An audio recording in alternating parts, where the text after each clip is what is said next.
कल्पना करा, एखाद्या कुटुंबातील मुलगी सकाळी घरातून बाहेर पडते, पण संध्याकाळी ती परतच येत नाही.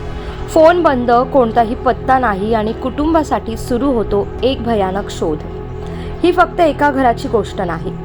भारतामध्ये दरवर्षी हजारो मुली आणि महिला बेपत्ता होतात. काही जणी परत सापडतात, पण काहींचा पत्ता वर्षानुवर्ष लागत नाही. आज आपण पाहणार आहोत भारतामध्ये महिलांच्या अपहरण आणि बेपत्ता होण्यामागचं भयंकर वास्तव, त्यामागची कारणं आणि सरकारने घेतलेली पावलं. संसदेत सादर झालेल्या आकडेवारीनुसार 2019 ते 2021 या काळात भारतात तब्बल 13,13,000 मुली आणि महिला बेपत्ता झाल्या. ही संख्या इतकी मोठी आहे की दररोज शेकडो कुटुंबांना आपल्या मुलींचा शोध घ्यावा लागतोय. काही राज्यातील परिस्थिती यापेक्षाही आणखीनच चिंताजनक आहे. मध्य प्रदेशमध्ये 2020 ते जानेवारी 2026 या काळात सुमारे 2,74,000 महिला आणि मुली बेपत्ता झाल्याची नोंद आहे. म्हणजेच दररोज जवळपास 130 प्रकरणं. दिल्लीमध्ये जानेवारी 2026च्या पहिल्या 15 दिवसातच 800 बेपत्ता प्रकरणांची नोंद झाली, ज्यामध्ये मोठ्या प्रमाणावर महिला आणि अल्पवयीन मुली आहेत.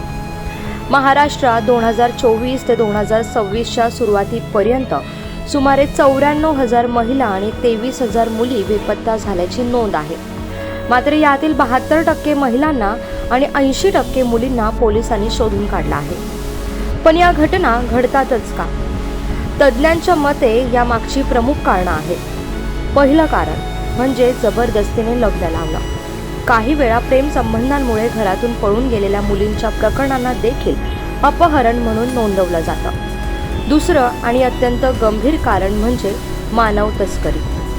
ग्रामीण भागातील मुलींना नोकरीचं आश्वासन देऊन शहरात आणलं जातं आणि त्यानंतर त्यांना जबरदस्तीने वेश्या व्यवसायात किंवा मजुरीमध्ये ढकललं जातं. तिसरं कारण म्हणजेच कौटुंबिक तणाव, मानसिक ताण किंवा प्रेम संबंध. अनेक अल्पवयीन मुली घरातील परिस्थितीमुळे घर सोडून जातात आणि नंतर धोकादायक परिस्थितीत त्या अडकू शकतात. या समस्येवर नियंत्रण मिळवण्यासाठी सरकारने काही महत्त्वाच्या योजना सुरू केल्या आहेत. भारतामध्ये 112 हा राष्ट्रीय आपत्कालीन क्रमांक उपलब्ध आहे. मुलांसाठी 1098 चाइल्डलाईन तर महिलांसाठी 1091 हेल्पलाईन सुरू आहे. याशिवाय ऑपरेशन मुस्कान ही मोहीम सुरू करण्यात आली आहे, ज्याचा उद्देश फक्त बेपत्ता मुलांना शोधून त्यांच्या कुटुंबापर्यंत पोहोचवणं हा आहे. देशभरात 733 वन स्टॉप सेंटर्स सुरू करण्यात आले आहेत, जिथे हिंसाचारग्रस्त महिलांना कायदेशीर, वैद्यकीय आणि मानसिक मदत दिली जाते. तसंच भारतीय न्याय संहिता कलम 137 अंतर्गत अपहरण किंवा जबरदस्तीने नेण्याच्या गुन्ह्यांसाठी कठोर शिक्षा आणि दंडाची तरतूद आहे. मित्रांनो, प्रत्येक आकड्याच्या मागे एक कुटुंबाची वेदना, एक आईची भीती आणि एका वडिलांची आशा लपलेली असते. म्हणूनच समाज आपली जबाबदारी आहे. जागरूक राहणं, संशयास्पद हालचालींची माहिती पोलिसांना देणं आणि मुलींना सुरक्षिततेबद्दल शिक्षित करणं.